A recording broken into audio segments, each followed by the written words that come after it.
ये road transport worker federation का all India conference 3 दिन का यहाँ था। 15 तारीख से ही हमारे डेलीगेट यहाँ पहुँचे थे। 500 से कुछ ज़्यादा हैं, वो एक्चुअल फिगर गवर्नमेंट बता देंगे। और 3 दिन की इस कॉन्फ्रेंस के बाद आज वो कंक्लूड हुआ है। उसमें नया नेतृत्व जो चुना गया है, उसमें हमारे पास कॉमरेड नेपाल देव भट्टाचार्य हैं जो ऑल इंडिया प्रेसिडेंट बने हैं। कॉमरेड पीपी दिवाकरण है, वो वर्किंग प्रेसिडेंट हैं। कॉमरेड लक्ष्मैया हैं, वो जनरल सेक्रेटरी हैं। और कॉमरेड हरेकृष्ण हैं, वो ट्रेजरर हैं ऑल इंडिया के इस कमेटी में। आज की प्रेस कॉन्फ्रेंस वो करेंगे, बात करेंगे इसमें दिए हुए जो इश्यूज़ हैं और जो बाकी चीज़ें इस पर डिस्कशन हुई है वो बात करेंगे। सड़क कर्मचारी संघ हरियाणा के प्रेसिडेंट हैं और इस सारे आयोजन की जो रिसेप्शन कमेटी बनी थी उसके चेयरमैन हैं सुभाष लांबा जी। ये सब आपके बीच में हैं, अपनी बात करेंगे। कॉमरेड नेपाल।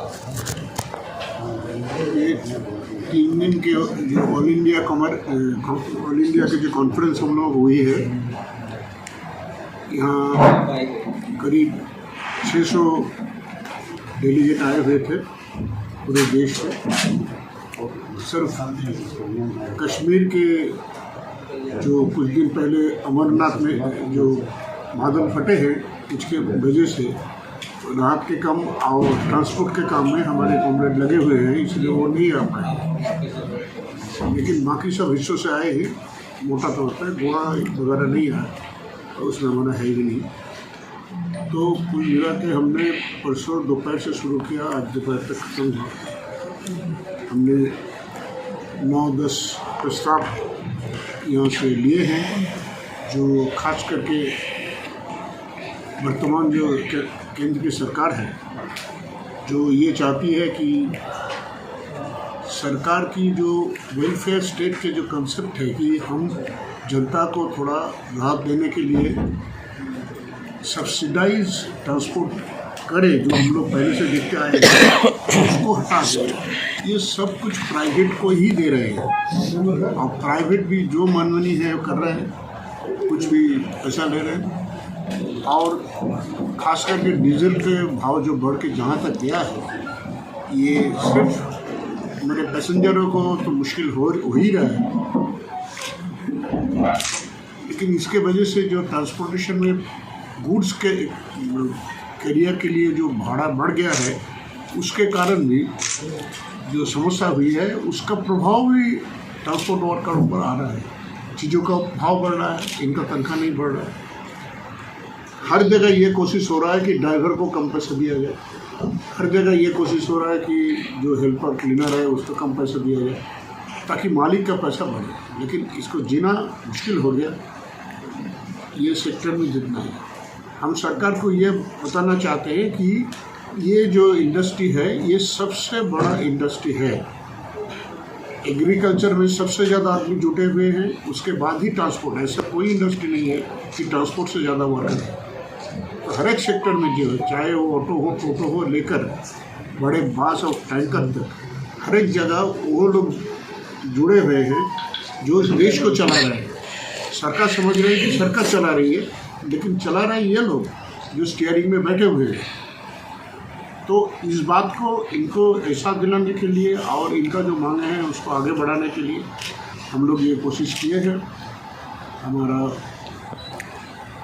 लगभग सब मिला के लगभग 50 हमारे कॉमरेड जो इसमें हिस्सा लिए हैं डिस्कशन में। और हमने 4 हिस्सा में बांट दिया था हमारे पूरे डेलीगेशन को। एक लाइट व्हीकल, दूसरा जो गुड्स कैरी करता है वो व्हीकल,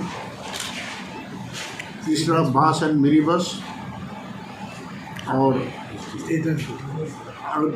जो एसटीयूज़ है उसको लेके ये 4 हिस्सा बट के हमारा पूरा जो डेलीगेशन है वो 4 हिस्सा में बट कर डिस्कशन करके लगभग 100 कमरे, अलग से 100 कमरे जो मंच पर जाके सेंट्रली बोला है उसको छोड़ के 100 कमरे इसमें भाग लिया। उनका प्रॉब्लम को बोला, उसके ऊपर हमने नोट तैयार किया, वो नोट हमने यहाँ पेश किया, उसको पास किया और उसको लेकर हम आगे काम करेंगे। ये मोटा तौर पे हमारे कॉन्फ्रेंस की ये 2 दिन की जो कार्रवाई हुई है, मैं आपको वो आपको बताया। इसके बाद आप जो सवाल करेंगे।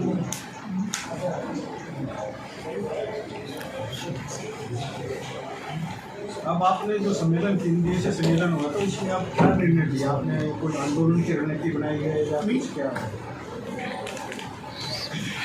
कोई ऐसा डेट फिक्स करके आंदोलन के सवाल नहीं है। सवाल आंदोलन तो एक हमारा, हम तो देश के पैमाने में मूवमेंट तो कर ही सकते हैं, लेकिन आज उसका कॉल यहाँ से हमने नहीं दिया। हमने ज़्यादा से ज़्यादा जो बोला है कि स्थानीय स्तर पर जो सवाल उभर के आ रहा है वो एक एक जगह एक एक किस्म का है। आंध्रा में जो प्रॉब्लम है, तमिलनाडु में जो है, असम में वो नहीं है। तो उसको लेकर अभी लोकल जो इश्यूज़ है उसको लेकर हम वहाँ उस क्षेत्र में संगठित हो जाए और हम आने वाले दिनों में पूरा देश के पैमाने में सरकार के खिलाफ लड़ाई के लिए हम डेट तय करेंगे। एक अपील की गई थी कि सभी संगठन, कर्मचारी, शिक्षक, मजदूर व अन्य लोगों से भी सहयोग मांगा गया था, तो क्या आप लोगों को इस तरीके का कोई सहयोग भी मिला? सहयोग नहीं मिलता तो ये कॉन्फ्रेंस नहीं होती। ये इतना बाहर से हम लोग आए हैं, हमको यहाँ रहने का इंतज़ाम करना, हम लोगों को खिलाना, ये जो वगैरह सब कुछ जो इन लोगों ने किया है, हम इसको सलाम करते हैं हिसार के जनता को, हिसार के कर्मचारियों को, बाकी जो जनवादी संगठन इन सबको, कि उन्होंने हम बाहर से आए हुए इतना आदमी को इतना आदर दिया, इतना सम्मान दिया और सम्मान के साथ हम लोगों को रहने का इंतज़ाम किया, खाने पीने का, और स्मूथली 2 दिन कॉन्फ्रेंस चलाने के उन्होंने इंतज़ाम किया।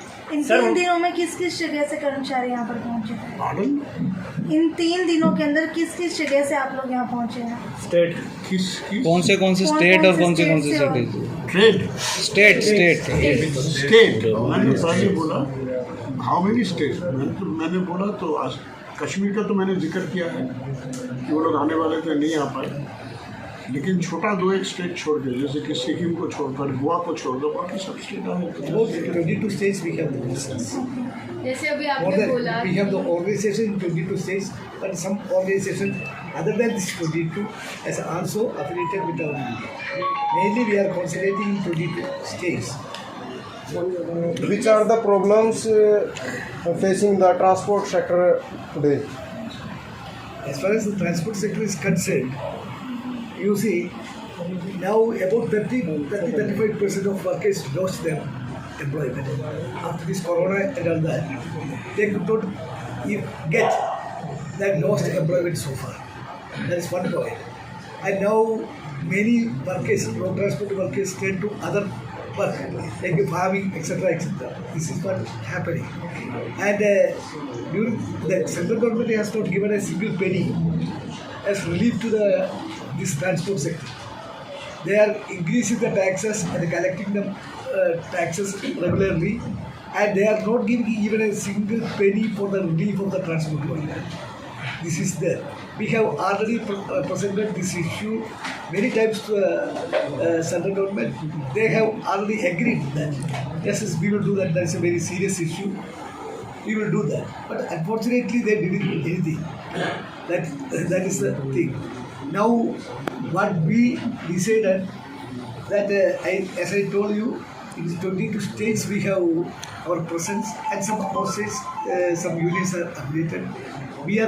This conference decided to expand this organization and enroll others who are not unionized. We have decided to engage some special cadres also to strengthen the organization, and that has to be there's a time-bound plan. Within 1 year, we can think that we can reach about 20-25 lakhs. Now our membership is only up to 12 lakh, and we are the only organization in India which is functioning. Other parties, they have some organizations, but all these organizations are defective, and we are trying to rejuvenate the old coordination committee was there. Under the coordination committee, 2 strikes were held otherwise, and that was very successful. And even I told you our membership is about 10 to 12 lakh. When we call for a strike, more than 1 crore, only our organization. Not more than 1 crore, but 1.5 crore. So, transport workers participate in the strike which we have called. Therefore, what we learned that workers want organization. They want an organization to fight for their demands, and this conference has taken a decision to expand the organization with giving some new cadres. इस conference में जो है roadways workers के favour में जो है decision तो लिए गए हैं, लेकिन उनको इम्प्लीमेंट कब तक कर दिया जाए और किस तरीके से अब इम्प्लीमेंट करने में? हमारा तो संगठन पुराना है, चलते आ रहा है। ये तो कोई ऐसा नहीं है कि हम तो संघर्ष करने के लिए तैयारी कर रहे हैं, उसके लिए हम बढ़ने की कोशिश कर रहे हैं। जहाँ हम लोग हैं, इन्होंने बताया कि 22 स्टेट से तो है ही है, उससे भी ज़्यादा जहाँ हम बढ़ सकते हैं, जहाँ एक छोटा मोटा यूनियन हमारे साथ आ गया, वहाँ बढ़कर हम ऑल इंडिया के पैमाने में तो बाद में लड़ाई करेंगे। अभी हम वापस यहाँ से जाने के बाद ही हम लोकल जो इश्यूज़ है, स्टेट लेवल इश्यूज़ है, उसको लेकर हम आगे बढ़ना चाहते हैं, फिर उसको हम ऑल इंडिया में उसको कंसोलिडेट करें। ट्रांसपोर्ट को सबसे ज़्यादा प्रभावित करने वाला जो क्षेत्र है वो फ्यूल है। फ्यूल को किस तरह से जो कीमतों में जो कटौती करने के लिए सरकार पे किस तरह से आपका ऑर्गेनाइजेशन दबाव बनाएगा? हमारा तो हथियार वही है, जुलूस निकालो। अभी हम स्ट्राइक में नहीं जाना चाहते, लेकिन ज़रूरत पड़े तो बंद कर देंगे, चक्का बंद होगी। ऐसे कैसे मरेंगे? Many states some strikes against the fuel price increase. That was organized. That's according to state there may be. Sir 2 दिन पहले देश के प्रधानमंत्री ने रेवड़ी कल्चर का जिक्र किया था कि जो दिल्ली के अंदर बच्चों को मुफ्त की पढ़ाई मिल रही है, एजुकेशन मिल रही है और बिजली मिल रही है, तो प्रधानमंत्री ने कहा था कि ये तो रेवड़ी कल्चर है, ये तो युवाओं के लिए बहुत ही खतरनाक है, फ्री में कुछ नहीं देना चाहिए। तो आपका इस बारे में क्या कहना है? मतलब कोई कॉन्सेप्ट गलत कॉन्सेप्ट है। फ्री में कुछ देना चाहिए, लेकिन मतलब क्या है? सिर्फ फ्री में भाषण देना चाहिए, राशन नहीं। तो गरीब लोग क्या करेंगे? 42% जो बिलो पॉवर्टी लाइन है, उसको कौन देगा? तो ये देश का तो काम होता है। जिनका पास पैसा है वो टैक्स ज़्यादा देता है हिसाब से। क्यों देता है? इसलिए देता है कि जिनका नहीं है उसका, जो जिसका पास नहीं है उसका पास पहुँचे। यही तो वेलफेयर स्टेट तो इसके कहते हैं। ये तो कोई डिक्टेटोरियल स्टेट नहीं है कि कोई डिक्टेटर आ जाएगा बोलेगा जो होगा ये होगा। वेलफेयर स्टेट का मतलब क्या है? वेल स्टेट तो कुछ तो वेलफेयर का काम करेंगे। आप मुफ्त में स्टेट गवर्नमेंट के जब हॉस्पिटल में जाते हैं आपको तो मुफ्त में आपको ट्रीटमेंट मिलता है। क्यों? बड़े हॉस्पिटल में जाने से हज़ारों रुपये खर्च हो जाता है। ये अलग क्यों है? अलग इसीलिए है कि ये whole state is run in a different pattern. Democratic republic whatever we call our state, ये जनता के हित के लिए है। इसीलिए जब तक वो खाना नहीं मिलेगा तब तक वो खाने के लिए रोएगा, खाने के लिए पुकारेगा, और हम भी उनका साथ देंगे कि हमें उनको खाना मिलना चाहिए। ये कोई किसी का, देश का कोई संपत्ति किसी का बाप का नहीं है, ये जनता के खुद का है। तमाम संगठनों की सर लड़ाई रहती है महंगाई के बारे में। उन्होंने आज ही दही के ऊपर, लस्सी के ऊपर, दूध के ऊपर GST लागू कर दिया। इसके बारे में क्या कहना है? एक मैंने आपको बताया कि ये एक डिक्टेटोरियल एटीट्यूड है,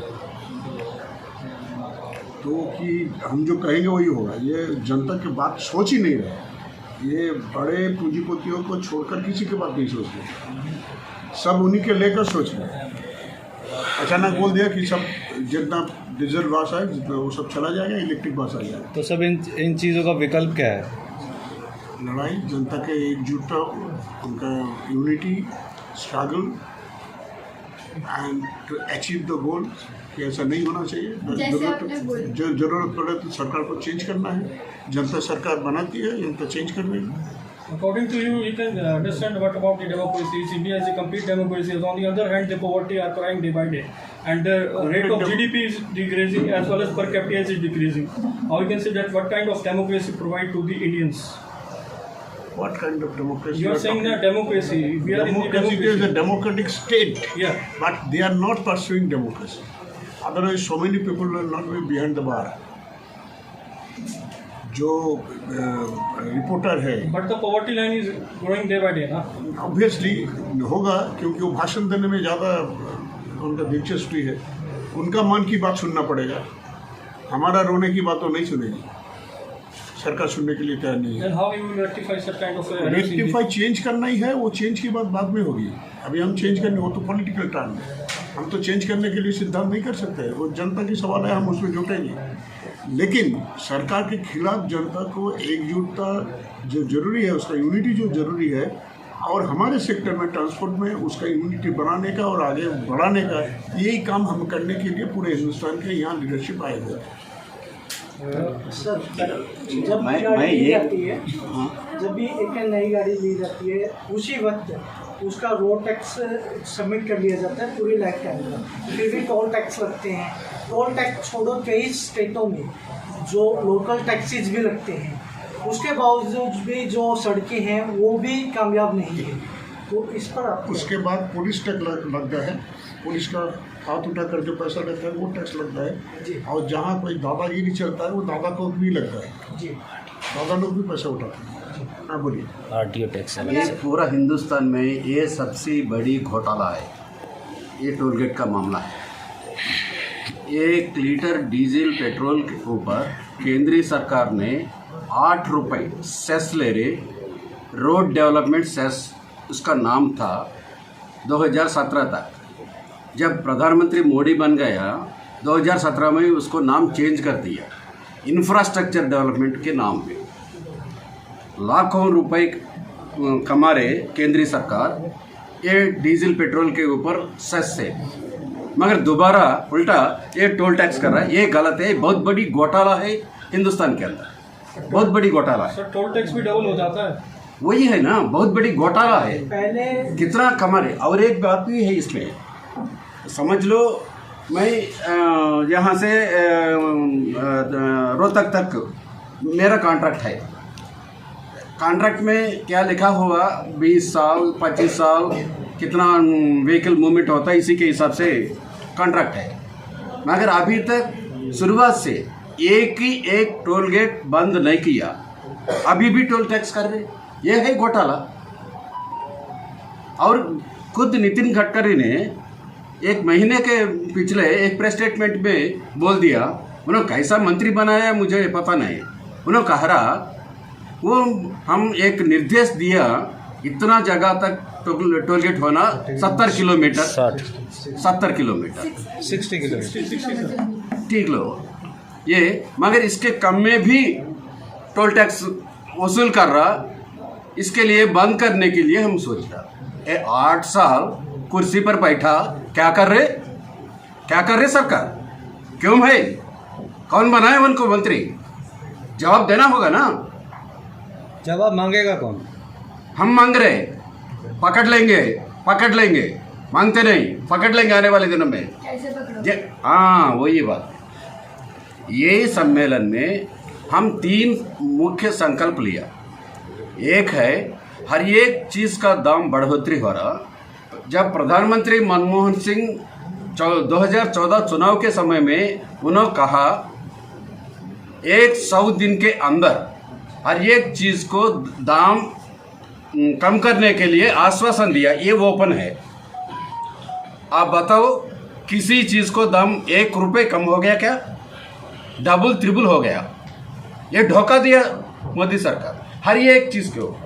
इसलिए हमने एक संकल्प लिया, सारा के सारा चीज़ों का ये बढ़ोतरी हो रहा है, इसको आप रोकोगे नहीं रोकोगे, आप नहीं रुकेगी, आने वाले दिनों में हम सब इकट्ठा करके हम भी देख लेंगे हमारी ताकत क्या है, सरकार को दिखाएंगे। ये संकल्प, 1 मिनट, ये संकल्प हमने ले लिया। और दूसरा है, और एक मुख्य संकल्प हमने लिया, 2019 में मोटर व्हीकल एक्ट को संशोधन किया ये मोदी सरकार। बाहर नितिन गडकरी ने कह दिया बार बार संसद के अंदर और बाहर, हिंदुस्तान में सड़क दुर्घटना ज़्यादा हो रहा, उसको कम करने के लिए, वो मृत्यु हो रहा उसको बचाने के लिए मैं ये ला रहा। ये बिल्कुल उल्टा है, गलत है। इसमें लिखा हुआ वो संशोधन में एक धारा में लिखा हुआ आने वाले दिनों में दुर्घटना कहाँ पर हो रहा, क्यों हो रहा, हम स्टडी करेंगे। आपके पास कुछ नहीं, कैसा कम कर सकते? गलत है, मैं कुछ नहीं बोल रहा, ये एक धारा है इसमें, ये गलत क्यों कर रहे? ये एक दो छोटी मालिकों को हटाना, जैसा उबर ओला ऐसा बहुत बढ़िया कंपनियों को ये सारा के सारा हिंदुस्तान में परिवहन क्षेत्र को उनको हाथ में देने के लिए ये लाया। एक सम्मेलन में हमने संकल्प लिया, ये वापस लो, आप वापस नहीं लोगी, आने वाले दिनों में हम देखेंगे कैसा नहीं लोगी। ये दूसरा है। एक मिनट। और तीसरा है एक मुख्य संकल्प है, असंगठित क्षेत्र का परिवहन मजदूर, उनके लिए न्यूनतम वेतन नहीं, हफ्ते में एक दिन छुट्टी नहीं, PF का बात करने का जगह भी नहीं, यह है उनकी हालत। दिन भर काम कर रहा। खुद केंद्रीय सरकार 2018 और 19 की साल में फाइनेंशियल ईयर में 1,21,000 रुपए सिर्फ परिवहन सेक्टर से केंद्रीय सरकार कमाया। 18-19 अभी वो लगभग 2 लाख तक चले गया।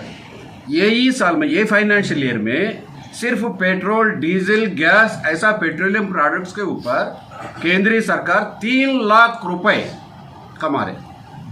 इतना 3 लाख करोड़ इतना कमा रहे, मगर काम कर रहे मजदूर, ड्राइवर, हेल्पर साथियों, उनको कुछ नहीं। इसीलिए उनको सामाजिक सुरक्षा कानून लागू करना जरूरी है। आप करोगे नहीं करोगे, ये सवाल है। इसीलिए हमने ये पूरा देखे एक निर्णय लिया, जैसा किसान आंदोलन हुआ, लगातार क्या हुआ, किसान काला कानून के बारे में सरकार वापस लिया नहीं लिया, पूरा जो हिंदुस्तान नहीं पूरा दुनिया समझ में आया, वापस ले लिया। ऐसी तरीका से ये मोटर व्हीकल संशोधन 2019 को वापस लेने के लिए, हर एक चीज़ को दाम कम करने के लिए, असंगठित क्षेत्र मजदूर को सामाजिक सुरक्षा कानून के लिए, आने वाले दिनों में ये परिवहन क्षेत्र में पूरा हिंदुस्तान में कौन कौन संगठन है, सबको एक मंच पर लाने के लिए हम कोशिश कर रहा है। एक निर्णय लिया केंद्रीय स्तर पर और नीचे स्तर पर सबको एक मंच पर लाके हम एक ही एक मुद्दा है, ये परिवहन क्षेत्र को बचाना। एक है ऐसा हम निर्णय लिया, अलग अलग राज्यों में कौन सा संगठन है काम कर रहे, सबको इकट्ठा करने के लिए अलग अलग राज्यों में, बाद में पूरा केंद्रीय स्तर पर सबको इकट्ठा करके आंदोलन करना। कैसा आंदोलन करना, सबसे बात करके हम करेंगे, तैयार करने के लिए तैयार है।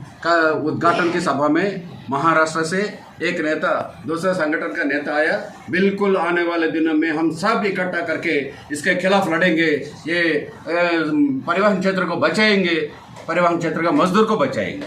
वो खुद बोल दिया इनाग्रल सेशन में। इसी पे आने वाले दिनों में हम तय किया, बिल्कुल हम करेंगे, पकड़ लेंगे सरकार को, नहीं छोड़ेंगे। ये बिल्कुल सही है, हो जाएगा, ये तो हो जाएगा। स्ट्राइक और हड़ताल क्या एक यही सॉल्यूशन है इस चीज को ठीक करने का? क्या मैडम? स्ट्राइक या फिर हड़ताल एक यही सॉल्यूशन है अपनी, मतलब सरकार से अपनी बात मनवाने का? और भी तो तरीके हो सकते हैं। अभी खास स्ट्राइक हड़ताल कर रहे हैं, नहीं जैसे इन्होंने बोला, वो ये कह रहे हैं, आप थोड़ा सा प्रोनाउंसिएशन में है कि हम हड़ताल करने के लिए, पूरे देश को बंद करने के लिए अपनी ताकत को बढ़ाएंगे और अपने जैसे संगठन है उन सब संगठनों को इकट्ठा करेंगे। ये रेजुलेशन यहाँ से पास किया है, महंगाई का, डीजल का, टोल का, इन सब का रेजुलेशन पास किया है। ये अवेयरनेस कैंपेन भी चलेगा, जो नैरेटिव सेट सरकार ने किया है उसके खिलाफ वो भी करेंगे, और इसके साथ साथ ये सांगठनिक ताकत को बढ़ा करके फिर सरकार की घेराबंदी करेंगे। उसमें स्ट्राइक भी हो सकती है और तमाम प्रकार की एक्टिविटीज़ भी हो सकती है। ये है एक जो साथी ने बोला, मैं उसका जवाब दे रहा हूँ कि वो बोल रहे थे कि भाई रेवड़ी सिस्टम बंद करेंगे। मोदी साहब ने बोला है ये रेवड़ी सिस्टम ये कह करके गरीब लोगों का अपमान किया जा रहा है। खुद तो कह रहे हैं, आपने बोला है कि 130 करोड़ में से 80 करोड़ लोग, उनको 5 किलो अनाज की आवश्यकता है। आप उनकी इनकम क्यों नहीं बढ़ा रहे? और एक साथी बोल रहा था कि गरीबी रेखा से नीचे का आंकड़ा बढ़ रहा है। तो इसका मतलब क्या है? इसका मतलब ये है कि गरीबी बढ़ रही है, भुखमरी बढ़ रही है, बेरोजगारी बढ़ रही है और रेवड़ी सिस्टम बंद कर रहे हैं। तो कारपोरेट सेक्टर, जब मोदी सरकार सत्ता में आए थे, जब 30% कारपोरेट टैक्स था, आज कितना रह गया? 22%। ये लड्डू क्यों बांट रहे हैं? ये तो रेवड़ी की बात करें, हम कहें लड्डू क्यों बांट रहे हैं? और ये जो इनके मित्रगण हैं, जो सरकारी बैंकों का पैसा लेकर के भाग गए, ये क्या है? इस पर देना सरकार जवाब। तो ये जो कारपोरेट जो नवोदारीकरण की नीतियां लागू हो रही हैं, उससे कारपोरेट सेक्टर को लाखों करोड़ रुपए की राहतें हैं और गरीब को कुछ मदद कर देते हैं। जो कॉमरेड बोल रहे थे वेलफेयर स्टेट, ये हमारा स्टेट जो है ये कल्याणकारी राज्य है और कल्याणकारी राज्य में ये सर्विसेज देने का काम सरकार का है। सरकार उस कंसेप्ट से पीछे हट रही है, क्योंकि पैसा जिस तरीके से लुटाया जा रहा है, उसकी तंगी की वजह से इस सब पे कटौती करे, इसके लिए माहौल बनाया जा रहा है। तो इसके खिलाफ निश्चित तौर से यहाँ सिद्धांत लिया है। आपका जो संगठन काम करता है समाजवाद, भारतीय संविधान की आत्मा है समाजवाद, वो कहाँ तक बच पा रहा है आज के ज़माने में? शमशान में क्या समाजवाद है? तो शमशान बनने के लिए जा रहा है। यहाँ समाजवाद का सवाल ही नहीं पैदा होता। यहाँ एक हिस्सा मरेंगे, उसके ओर जा रहे हैं देश के एक हिस्से, और एक को जितना पैसा होगा वो बाकी 80% जनता के पास भी उतना पैसा नहीं होगा। ये 80-100 आदमी के पास जितना होगा। तो ये कोई समाजवाद का सवाल ही पैदा नहीं होता। ये शब्द यहाँ आता ही नहीं है। ये समाजवाद नहीं है, ये शमशान की तरफ जा रहा है।